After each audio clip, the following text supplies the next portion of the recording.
고인이 이렇게 어깨를 올리고 막 비명 비슷한 소리를 들으셨다고요. 근데 그 와중에 이제 고인이 이은혜한테 은혜야 네가 나 밀었잖아. 이걸 2번이나 말을 했대요. 은혜야 네가 나 밀었어. 네가 나 밀었잖아. 이은혜라는 사람은 확실히 돈이 되게 중요했던 사람인 것 같아요. 돈에 대해서는 좀 많이 광적으로 집착했고 확실한 건 사람보다 돈이 우선이었고 고인에게는 되게 막대한 행동이었고 그리고 자기 생각대로 일이 안 풀리면 엄청나게 짜증을 냈다고 해요. 일명 가평계곡 살인사건. 2019년 6월 가평 용소계곡에서 남편 윤 씨를 아내 이은혜와 이은혜의 내연남 조연수가 물에 빠뜨려 숨지게 한 사건입니다.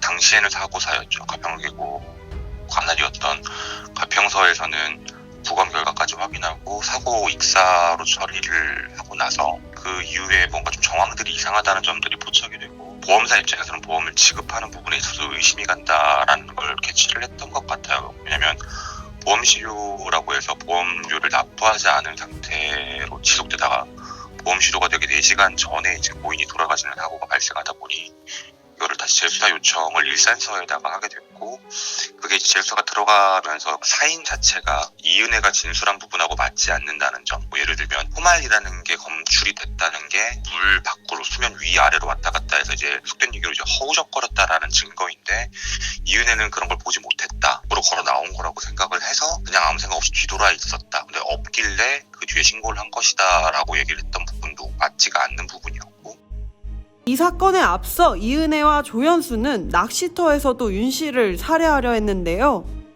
그 낚시터 사건이 4분이 계셨어요. 그때 당시에 이제 낚시터에 가서 낚시를 하러 모였던 사람인데 낚시를 하지 않고 계속 술부터 먹었다고 해요. 방갈로 안에서. 술을 다 먹고 이은혜가 워낙에 이제 고인을 막 다뤘죠. 막 이제 무시도 하고 가스라이팅이라고 많이 부르지만 그날도 거기서 엄청 티격태격하고 있던 상황이었는데 이은혜가 갑자기 현수랑 오빠랑 둘이 좀 나가서 얘기 좀 하고 와라는 말을 했다는 거예요. 갑자기 뜬금없이 나가서 얘기를 좀 해. 웅성웅성거리는 소리가 좀 꽤 시간이 지나서 지속이 좀 됐다고 해요. 고인께서 너무 추우니까 자꾸 들어오려고 하셨다고 해요. 문을 열고 들어가려고 하면 이은혜가 안에서 나가라고 가서 더 얘기를 해라. 막 자꾸 이런 식으로 얘기를 해서 좀 뭔가 이상하다고 계속 생각을 하셨던 거예요. 자꾸 고인이 추우니까 들어오려고 하고 이은혜는 내보내려고 하고 그게 좀 실랑이가 좀 있다가 한 얼마 뒤에 이은혜가 이제 바깥으로 나갔다 그러더라고요. 제보자만 방갈로 안에 있었던 거. 안에 있는 상태였는데 갑자기 밖에서 막 쿵쿵쿵거리는 그러니까 왜냐면 방갈로가 나무 바닥이니까 이제 그 바깥쪽도 쿵쿵쿵거리면서 뭔가 좀 이렇게 또 사람들끼리 티격태격 뭔가 그런 소리 같은 게 난다라고 생각을 하고 갑자기 풍덩이라는 소리가 한번 들렸다고 해요. 너무 놀라셔서 뭐지? 왜냐면 남자친구가 밖에 있어도 뭐지 하고 이제 나가려고 하는데 이은혜가 들어왔다고요. 갑자기 제보자의 손을 잡고 나가지 마 라고 얘기를 했대요.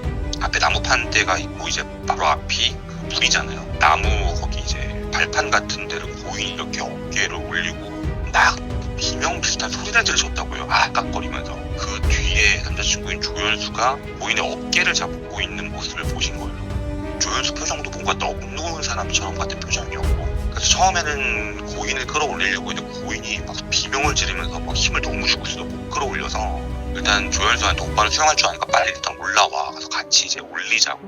근데도 그 조연수가 올라와서 하려고 해도 고인이 안 올라오려고 했나봐요. 계속 엄청 두려움에 가득 차셨던 것 같은데 그래서 제보자가 그 옆에 방갈로 보면은 빨간색 구명 튜브 같은 거 있잖아요.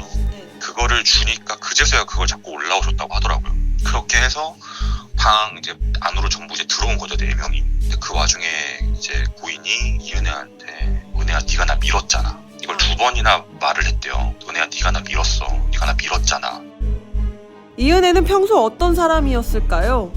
이은혜라는 사람은 확실히 돈이 되게 중요했던 사람인 것 같아요. 그러니까 돈이 중요하다는 거는 돈을 갖는 것도 중요하고 돈을 쓰는 것도 중요했던 사람인 것 같아요. 그러니까 돈을 쓰는 것도 씀씀이도 거기서 자기가 느끼는 즐거움이겠죠. 어떻게 보면 자신을 좀 위상을 세울 수 있는 그런 도구로서도 본 것 같고 옛날부터도 사람들을 이용해서 돈을 버는 일들을 되게 많이 했다고 해요. 이은혜 같은 경우는 돈에 대해서는 좀 많이 광적으로 집착했고 확실한 건 사람보다 돈이 우선이요. 그리고 그 돈을 통해서 또 사람들을 만나고 그 안에서 자기가 좀 더 지위가 있고 위상이 있는 그런 모습을 보여주려고 했던 노력, 고인에게는 되게 막대한 행동이었고, 그리고 자기 생각대로 일이 안 풀리면 엄청나게 짜증을 냈다고 해요. 그런 장면도 보신 적도 있고, 뭐 예를 들면 돈이 어디서 들어와야 되는데 그게 들어오지 않았거나, 웬만한 사람을 그렇게 대하고 돈과 관련되어 있는 부분에서 좀 예민하게 움직였던 부분들이 좀 있는 것 같아요.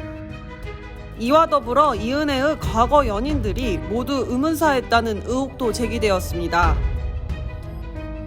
의혹에 따르면 2010년 당시 이 씨는 교통사고로 사망한 남자친구의 동승자로 보험금을 수령했습니다.